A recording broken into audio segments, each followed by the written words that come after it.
Before we dive, and I'd like to remind you to hit the subscribe button.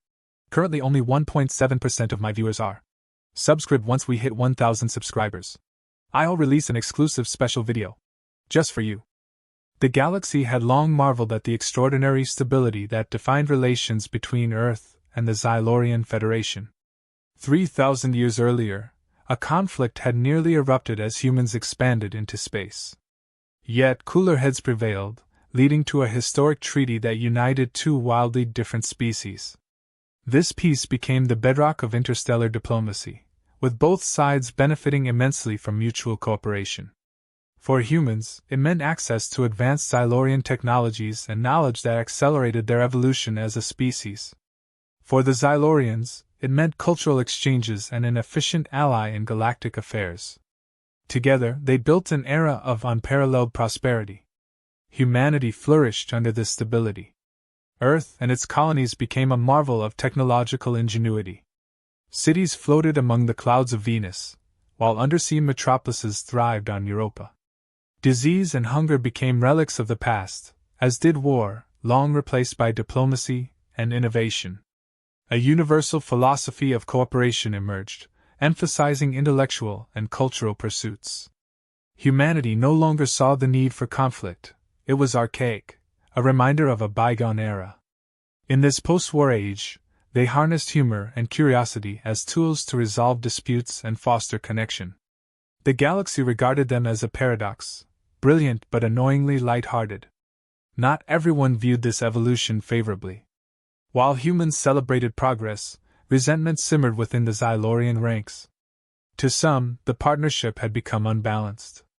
They saw humans not as equals but as opportunistic upstarts who capitalized on Xylorian benevolence.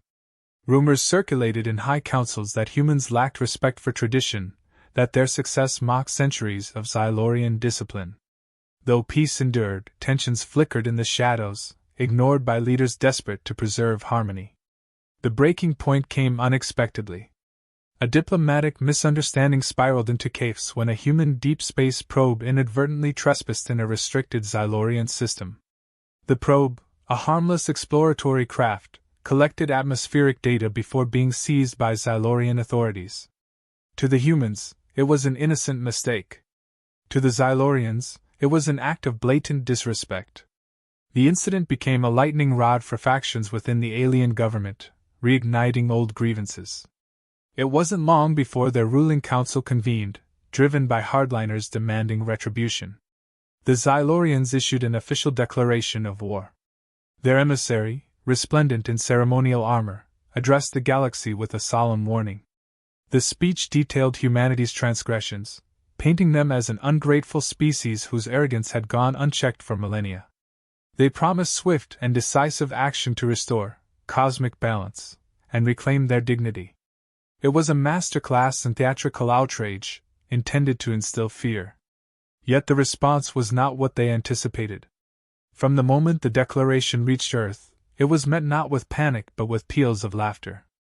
Global broadcasts captured scenes of ordinary people chuckling, and commentators jokingly dissected the Xylorian rhetoric.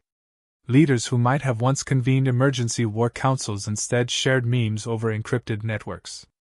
To humanity, the entire scenario felt like a farce, an outdated attempt to revive a conflict they no longer had the energy to entertain. The very concept of war had become laughable, a relic of an age they had long left behind. This reaction baffled the Xylorians. They had expected fear, perhaps even groveling attempts to negotiate. Instead, their dramatic posturing was reduced to punchlines. For them, it was an unimaginable humiliation. The cultural divide between the two species became glaringly apparent. Where Xylorians saw honor and the necessity of force, humans saw absurdity and an opportunity for levity. Yet, beneath the humor, humanity understood the gravity of the situation. They simply refused to let old instincts dictate their response. The centuries of peace had not made humanity weak but had transformed their approach to conflict. They saw no need to meet aggression with aggression. Instead, they prepared themselves calmly, activating defense systems they hadn't used in millennia. These systems, far more advanced than the Xylorians could have anticipated, stood ready to neutralize threats without bloodshed. The laughter wasn't arrogance but confidence born of knowing they had outgrown the need for war. The Xylorian declaration of war swept across Earth and its colonies like wildfire, but instead of panic, it sparked waves of amusement. People found it impossible to take the threat seriously. The collective response wasn't indifference, but a deep-seated conviction that war, as a concept, no longer fit into the framework of human existence. For centuries, humanity had evolved past the need to resolve conflicts through violence. The idea of engaging in a war felt as antiquated as wielding swords in the age of interstellar travel. What could a species possibly gain by stepping back into the chaos they had so carefully left behind? Humans had learned to channel their energy into innovation and problem-solving. Every potential threat was met with solutions that required intelligence rather than brute force. This approach was not arrogance but a calculated dismissal of the futility of violence. The declaration of war, dramatic and serious as it was intended to be, struck humans as bizarrely out of sync with their worldview. Diplomats, analysts, and ordinary citizens alike saw it as a tantrum, a relic of outdated thinking from a civilization that had yet to undergo its own evolution. What fueled this collective laughter was not just the absurdity of the situation, but the deep confidence humanity had in its ability to handle such threats. Long before the Xylorian conflict, humanity had prepared for the possibility of unforeseen hostilities. In the process, they built technologies so advanced they rendered traditional warfare obsolete. Defense systems were fully automated, intelligent, and capable of neutralizing threats without the need for human intervention. These systems were not just tools of protection but symbols of how far humanity had come. Their very existence made the concept of fear almost irrelevant. From the human perspective, engaging in a war was not just unnecessary, it was inefficient. Wars disrupted progress, consumed resources, and demanded a level of emotional investment that no longer resonated with humanity's collective priorities. When faced with the Xylorian threat, humans didn't respond with counteraggression because they simply didn't see the point. They knew their defenses would handle the situation without escalating the conflict. This calm confidence was interpreted by the Xylorians as a grave insult, further widening the cultural chasm between the two civilizations. The Xylorians, by contrast, operated under a framework deeply rooted in notions of honor and dominance. They viewed humanity's laughter as a deliberate slight, an attack on their dignity. Their entire societal structure revolved around the idea that respect could only be earned through strength. To them, the lack of a serious human response was unthinkable. The laughter wasn't just confusing, it was infuriating. It fed into their preconceptions that humanity, for all its advancements, lacked the decorum and discipline to truly understand the Xylorian way of life. This cultural misalignment only deepened the Xylorian frustration. In their eyes, humanity had mocked their values and reduced their carefully crafted declaration to a joke. What they failed to see was that humanity's response wasn't rooted in disrespect but in a worldview fundamentally incompatible with war. Humans had learned to prioritize humor and understanding as tools for survival. They had long realized that laughter wasn't a sign of weakness but a sign of resilience. It diffused tension, fostered unity, and enabled them to approach even the most serious situations with clarity. The Xylorian leaders, meanwhile, found themselves at a crossroads. Their strategy had relied on intimidation, expecting humans to meet their aggression with submission or fear. Instead, they were met with jokes, satire, and a complete lack of the traditional responses they had anticipated. The harder they push, the more they expose themselves to the galactic stage as a species clinging to an outdated paradigm. It was a humiliation they hadn't prepared for. At the core of humanity's reaction was a quiet but unshakable conviction in the power of peace. Their advancements in artificial intelligence, resource management, and interstellar diplomacy were all products of a society that had moved beyond the need for conflict. They had cultivated an existence where challenges were met with creativity and collaboration rather than destruction. To humanity, war wasn't just impractical, it was irrelevant. The Xylorian threat didn't intimidate them because they knew they had already built a future where such threats held no sway. This confidence wasn't arrogance but the result of centuries of deliberate effort. By eliminating scarcity, addressing systemic inequities, and prioritizing education and innovation, humanity had created a foundation that couldn't easily be shaken. The Xylorian declaration of war didn't disrupt this foundation, it merely highlighted the disparity between the two civilizations. Humans didn't laugh because they didn't care, they laughed because they couldn't fathom returning to an era where war was the solution to anything. The laughter, however, carried deeper implications than the Xylorians could comprehend. It wasn't a rejection of the Xylorians as a species but a rejection of the framework they operated within. Humans saw the Xylorian aggression as a symptom of an evolutionary gap, a phase they themselves had once endured and eventually transcended. To humanity, the war wasn't a threat but an opportunity to reflect on how far they had come, and how far others still had to go. The Xylorians moved swiftly after their declaration, convinced that overwhelming force would restore their dignity and establish dominance. Their strategy revolved around utilizing their military prowess, refined over centuries of interstellar conflict. Warships armed with advanced weaponry mobilized across critical sectors, preparing for a multi-front assault. The Xylorians operated with the certainty that humanity's laughter masked vulnerability, a naive overconfidence they intended to shatter. They believed their tactical superiority and disciplined ranks would bring humanity to its knees. Unbeknownst to them, humanity's defenses operated on an entirely different level of sophistication. Long before peace became the standard, Earth's leaders anticipated potential future threats. Rather than focusing on traditional weapons, they invested in technologies that rendered offensive tactics useless.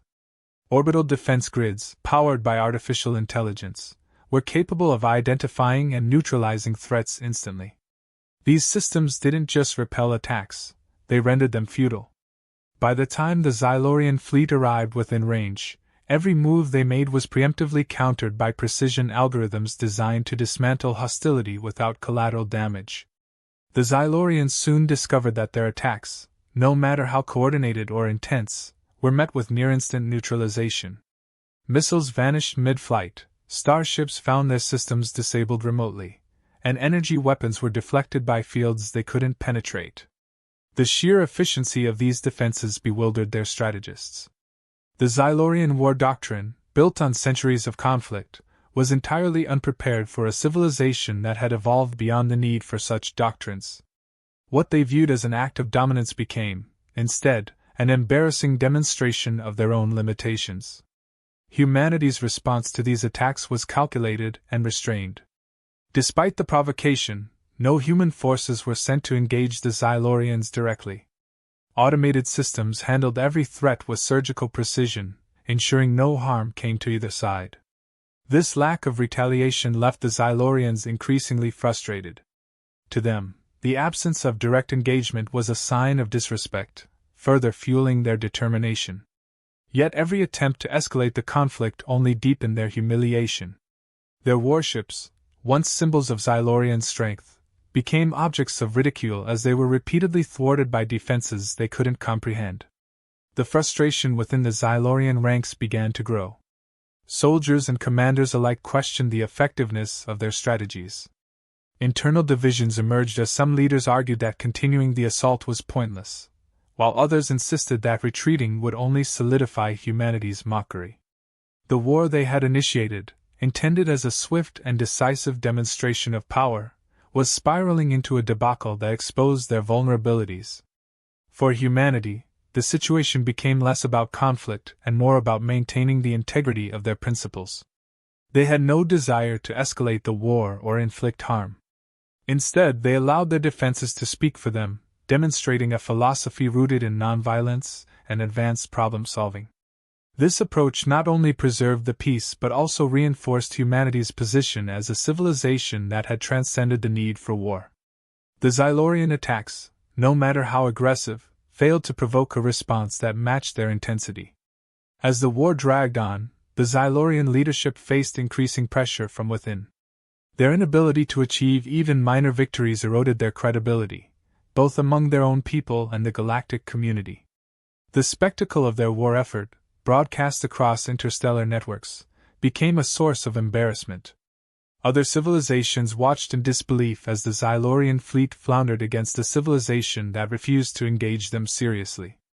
The war, intended as a display of dominance, had become a farce. The Xylorian hardliners, unwilling to concede, pushed for increasingly desperate measures. They experimented with untested weapons and tactics, hoping to achieve some form of breakthrough. Yet each attempt ended in failure, further eroding their morale. The human defense systems, adaptive and unyielding, rendered every new approach ineffective. The more the Xylorians struggled, the clearer it became that they were fighting a war they couldn't win, not because of humanity's aggression but because of their inability to comprehend a civilization that had outgrown conflict. In their desperation, some Xylorian leaders began to question the very foundations of their strategy. Why had they initiated this conflict in the first place? What had they hoped to achieve? As the realization set in that their war effort was futile, divisions within their leadership deepened.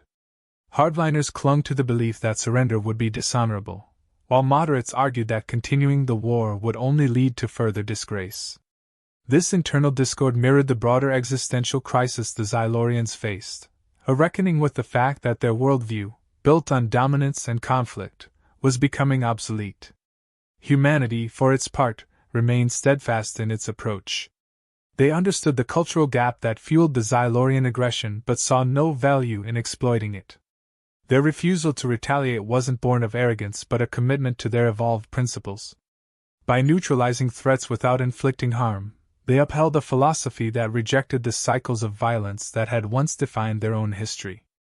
The war, from humanity's perspective, was not a battle to be won but an opportunity to demonstrate the futility of aggression. As the Xylorian campaign faltered, their leaders were forced to confront an uncomfortable truth.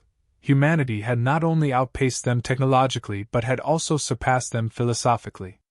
The war they had initiated, intended to reassert their dominance, had instead highlighted their need for introspection. For humanity, the conflict became less about defeating an enemy and more about reaffirming the values that had allowed them to thrive in the first place. The Xylorians, despite their aggression, had unwittingly become a mirror through which humanity could reflect on the distance they had traveled from their own warring past. As the conflict between humans and Xylorians unfolded, the rest of the galaxy watched with a mixture of fascination and disbelief. The war, though declared with dramatic fervor, was unlike any other in recorded history. It lacked the chaos and destruction typically associated with such events, replaced instead by a surreal mismatch between Xylorian aggression and humanity's unshakable calm. For other alien species, this was not just a conflict, it was a spectacle, an event that demanded attention for its sheer absurdity. Galactic civilizations, many of whom had endured their own cycles of war and peace, found themselves captivated by humanity's response. The refusal to retaliate with force was not interpreted as weakness but as a profound statement of confidence and maturity. It was a position few had ever seen on such a scale. Species accustomed to the logic of war, where strength was measured by destruction, struggled to comprehend humanity's restraint. Yet, the longer the conflict dragged on, the more their perspective shifted. What had initially seemed like an anomaly began to feel like a blueprint for something greater. Interstellar media seized upon the opportunity to document every aspect of the so-called war. Reports flooded the networks, detailing the Xylorian fleet's repeated failures and humanity's steadfast refusal to escalate. Commentators from countless species debated the implications, with many framing it as a philosophical turning point for galactic relations. Coverage ranged from serious analyses of humanity's strategies to satirical broadcasts mocking the Xylorian leadership. The conflict, stripped of the usual bloodshed, became a stage for humor, debate, and reflection. Meme culture spread rapidly across the galaxy, fueled by humanity's own penchant for satire. Images of Xylorian ships being disabled mid-flight, or energy weapons harmlessly neutralized were paired with captions celebrating humanity's ingenuity. The humor transcended species, as alien audiences found themselves laughing at the Xylorians' plight. For many, this collective amusement became a unifying force, bridging cultural divides that had long persisted. Humanity's approach, whether intentional or not, had transformed a declaration of war into an interstellar comedy. Not all reactions were light-hearted, however. Among the more advanced civilizations, there was a growing respect for humanity's methods. These species recognized that such restraint required not only technological superiority, but also a profound understanding of power dynamics. By refusing to engage in the traditional rules of warfare, humanity had effectively rewritten the script. They had demonstrated that dominance didn't require destruction and that true strength lay in the ability to neutralize threats without perpetuating violence. The Xylorians, meanwhile, found themselves increasingly isolated. Their attempts to rally support among other civilizations fell flat, as their actions were viewed as outdated and counterproductive. The galactic community began to see them not as a victim of human arrogance, but as a stubborn relic of a more primitive era. This shift in perception eroded their standing, both politically and socially. What had started as a bid for respect turned into an unintended lesson in humility, as the Xylorians realized they were not only losing the war but also their reputation. Within the Xylorian ranks, this isolation compounded existing tensions. Leaders who had once advocated for the conflict began to question its purpose, while dissenting voices grew louder. The realization that their war effort had become a galactic laughingstock created a sense of urgency to salvage what remained of their dignity. Some argued for escalating the conflict further, believing that a decisive show of force might still turn the tide. Others pushed for a retreat, hoping to cut their losses and avoid further humiliation. For humanity, this broader galactic attention was both an opportunity and a challenge. While they had no intention of exploiting the situation, they were acutely aware of the example they were setting.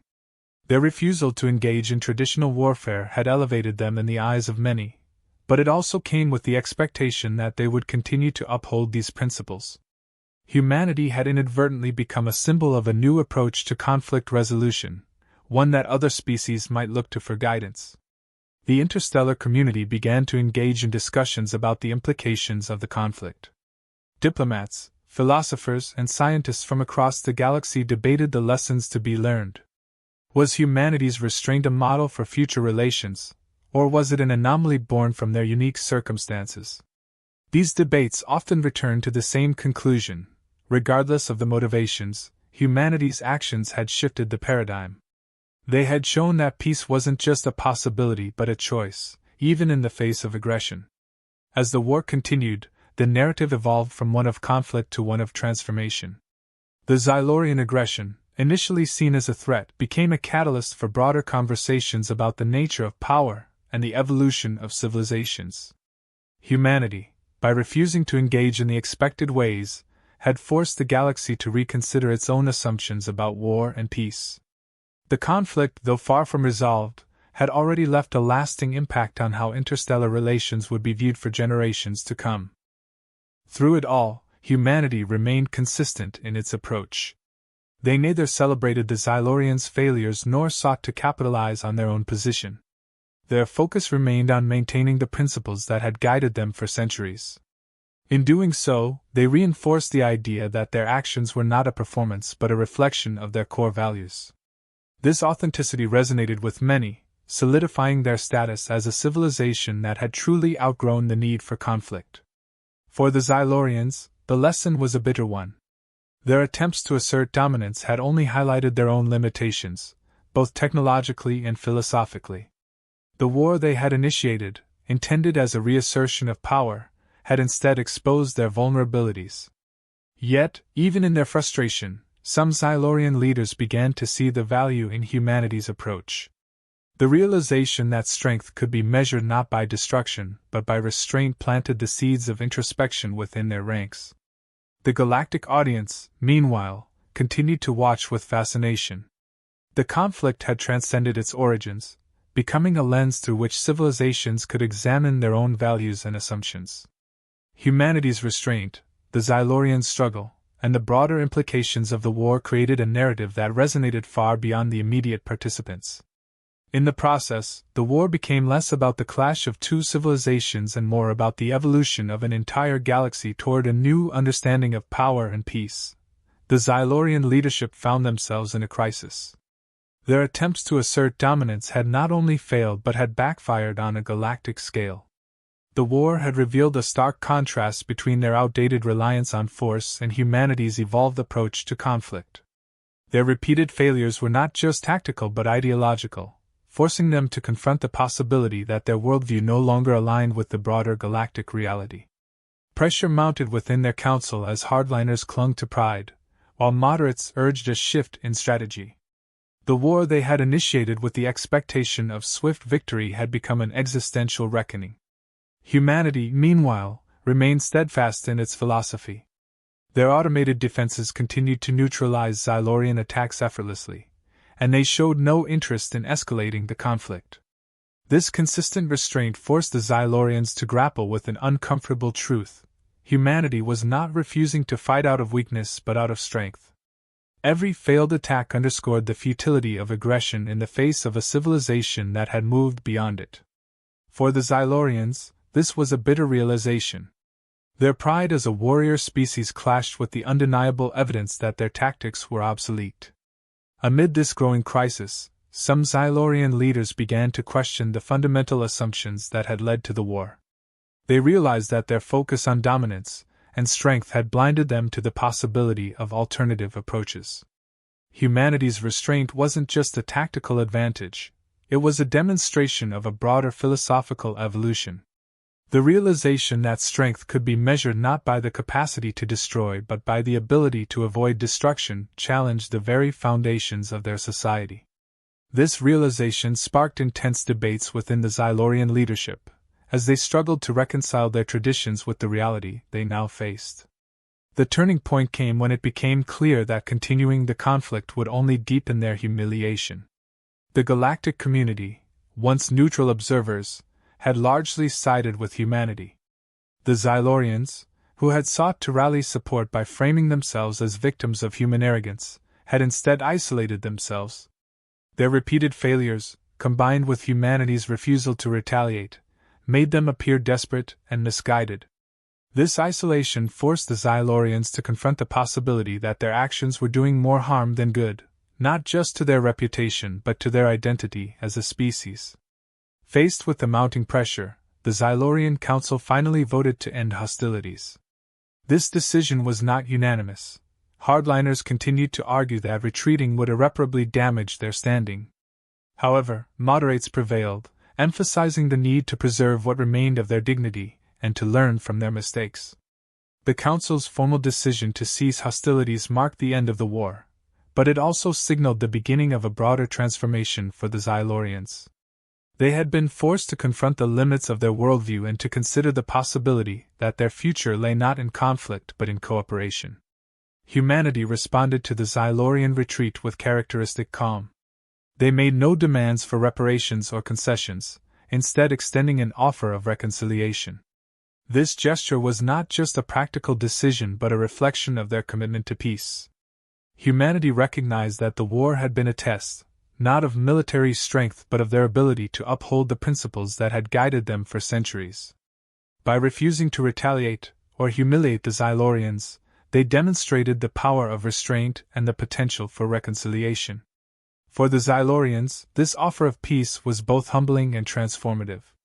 It forced them to confront their assumptions about humanity and about themselves. The war, which they had initiated as a means of asserting dominance, had instead become a lesson in humility. Humanity's actions had shown them that strength could be expressed not through force but through understanding and restraint. This realization marked the beginning of a profound shift in Xylorian society, as they began to reevaluate their values and priorities. The broader galactic community took note of this resolution. The war, which had initially been viewed as a conflict between two civilizations, had become a symbol of a larger transformation. Humanity's actions had set a new standard for conflict resolution, one that prioritized restraint and reconciliation over aggression. This example resonated with other species, many of whom began to adopt similar approaches in their own disputes. The war's outcome became a turning point in galactic history, as civilizations across the galaxy began to move away from traditional models of conflict and toward a new era of cooperation. In the aftermath of the war, humanity and the Xylorians embarked on a journey of mutual understanding. For the Xylorians, this was a difficult but necessary process. They had to confront the flaws in their worldview and to learn from humanity's example. This process was not without its challenges, as centuries of tradition and pride were difficult to overcome. However, the Xylorians recognized that their survival and growth depended on their ability to adapt.